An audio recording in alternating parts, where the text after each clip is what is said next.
Last year, for my birthday, I had two unexpected visitors, Tan and Dins. I met Tanisha when she was 10 years old. At the time, I was dating her brother. While the whole family was super kind to me, especially their mom, Tan and I formed a sweet bond that has held for almost 3 decades. When she was about 15, our friendship started to shift. Our conversations were evolving. The little girl I once felt like I was looking after was becoming my friend, someone I could confide in, and vice versa. Within this time, I'd gone away to study, but would return home for the holidays. Neither time nor distance separated us. We would always just pick up right where we left off. When my mom passed, Tan's mom was one of the women who provided a safe space for me to fall apart or just rest silently on the couch if I needed to. So much more transpired even after that time. I had a son, got married, got divorced, and still they were there. And then Tan had a baby of her own. Most new moms wonder if they can handle their new position. I remember sitting on the edge of my bed when I got the call from her. She was so nervous about her new role and all the responsibilities that came with it. I just listened. Most of the time, that's what people want anyway, just a soundboard. By this time, she was in New York and I was in Belize. As I stared aimlessly, just hearing her out, I could relate to just about every feeling she was having, and I was confident that these moments would pass. When my son was born, I remember looking over at him in the hospital room as he lay in his bassinet. It was all so new and somewhat intimidating. I was responsible for a whole person. What in the world? When I saw the nurses give him his first bath, I stood across the hallway and felt extremely overwhelmed. What am I gonna do with this baby? How will I handle it? And trust me, I was one of those moms who wanted a baby. I have practically documented my son's whole life, but in those first few hours, I was mostly staring at him like, okay, so we're really gonna do this, huh? So I understood where Tan was coming from. Additionally, just 1 month before Lundyn's arrival, Tan and I had lost someone very dear to us. Her name was Karima. She was Tan's longtime friend, and she was the mother of my niece. Karima was like a sister to both of us. It was such a hard time for everyone. Imagine how that loss added to rampant emotions fueled by HCG, pregnancy hormones.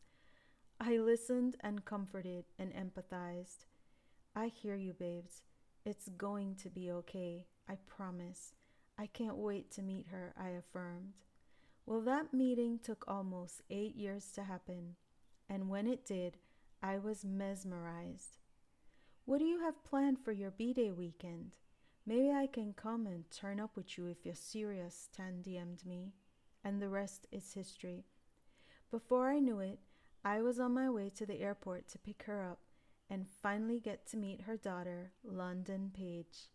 The name alone should tell you you're about to meet someone extra special. They'd had a long flight from New York to California, so it took a little bit of calibrating to feel adjusted on LA grounds. It was only going to be for a couple days, and we had much to do, starting with my birthday celebration that same night.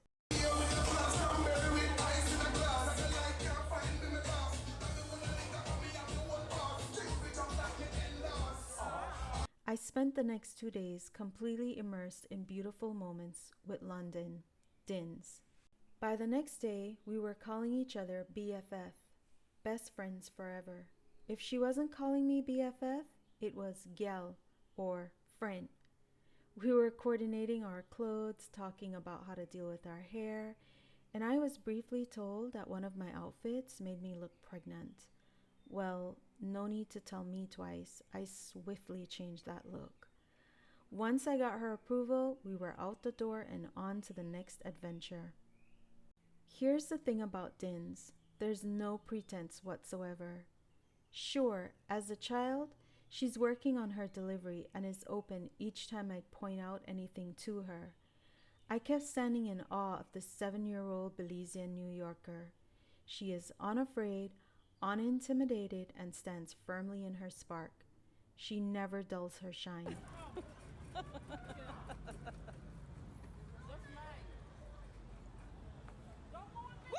Her mind is as brilliant as the sky on a perfect spring day. Dins had me whirling around from one activity to the next, one dramatic gesture to the next. It was never ending. I was between laughing and shouting to get her to wait on us in crowded LA gatherings. Any and everything is fun with Lundyn. We walked a nearby mall, went to the Grove in LA, and had quiet moments on the couch. Yeah, mud hard. It is mud hard. All of it was fun. She's got that kind of spirit and personality that makes even simple moments golden. As we went through the Museum of Illusions in Hollywood, I could hardly keep my bodily functions to work properly. I damn near peed myself at least 10 times hanging out with Lundyn. The bursts of laughter were abundant and much appreciated. She felt like a flutter of butterflies tugging at every happy string in my body.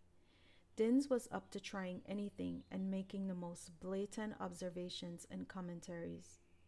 When we got to Santa Monica Pier, I could hardly keep up, and as she pulled at my hand and looked back at me, I was amazed. This 7-year-old girl knows more about enjoying life than most people I know today. I wondered, are we all this vibrant and full of spark till quote-unquote life happens? Till someone tells us to dim our light or quiet down? Her confidence preceded her. She went on rides by herself. She is not afraid to speak out if she isn't interested in something. Dins is unapologetic for honoring what feels right to her. As she got on her final ride, Tana and I waited for each moment that she sped past us just to see the look on her face. Each spin produced a different look, and with each fleeting moment, we both just kept laughing. Dins is living her best life, period. She got me to do my first and only TikTok so far. I enjoyed her company so much that I forgot Tanisha was around at times.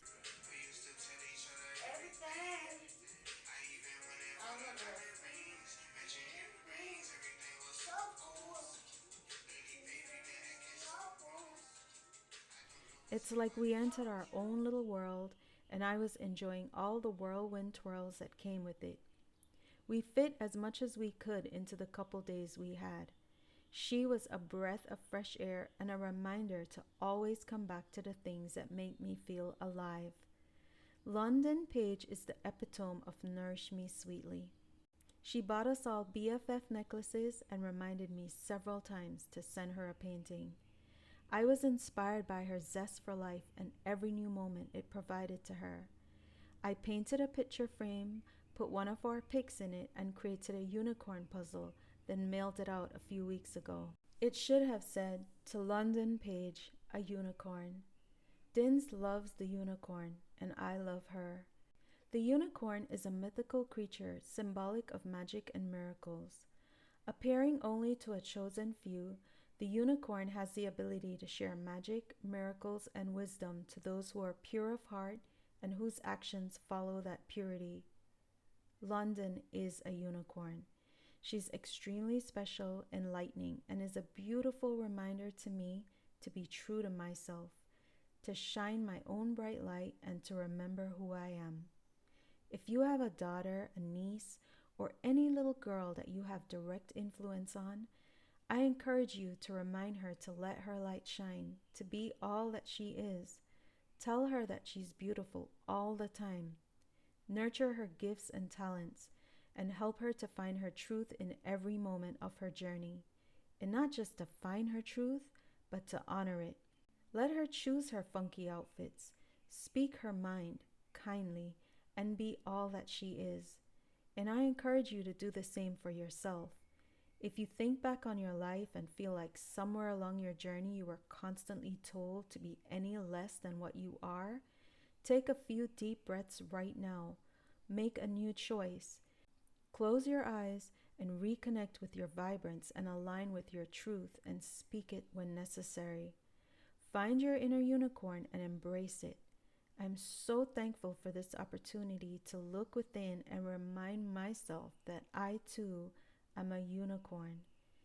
Cheers to you, Lundyn, Paige, unicorn.